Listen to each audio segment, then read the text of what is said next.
couple days back, I made a video on a legitimately historic walk-off when Ceddanne Rafaela of the Boston Red Sox hit the cheapest walk-off home run in recorded MLB history, with it traveling just 308 feet, nearly 25 feet shallower than the next closest. Yet, even though I would consider this a weird moment because of its singularity, I don't think it quite approaches the bizarre nature of the walk-off we just saw yesterday, when the Rays won on a play I don't believe I've ever seen before on a major league field. Facing the Rangers, Tampa found themselves trailing 3-1 in the bottom of the ninth, due in large part to the contributions of Marcus Semien, who's been cold as the Arctic all year at the dish, but on this night managed to hit 2 solo home runs. In this frame, things would not begin well for them, as Brandon Lowe would ground out to Corey Seager off lefty Robert Garcia. Next up was Yandy Diaz, who, somewhat predictably, if you watch my video on him that came out in recent weeks, hit the ball on the ground, hard, seeing it skip into left field. Jonathan Aranda would then walk on 4 pitches, including a final one that nearly clipped him to put 2 guys on. This brought Junior Caminero into the batter's box, who would somehow manage to crush this fastball above the zone on the ground into center field, making the score 3-2.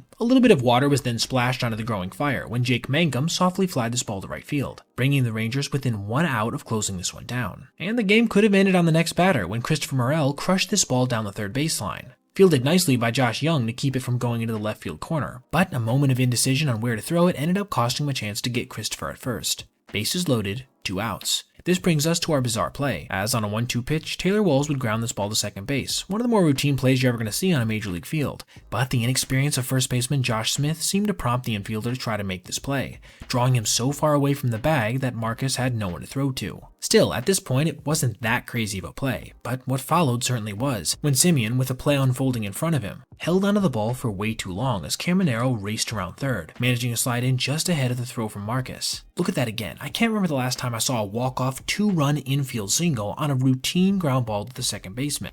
And yes, it was indeed called a single. What a brutal end to a game the Rangers desperately needed, as they looked to try to keep pace in a crowded AL West, with this loss dropping them to 5 games under 500. Now, thank you so much for watching, and please remember that if you ever see anything you'd like to see detailed in the Made the Cut video, whether that be a specific play, player, or narrative surrounding a team or something, feel free to reach out to my email, basebpoet@gmail.com. And if I do end up using your idea, I'll of course give you a shout out. Thank you so much once again, and I'll see you in the next one.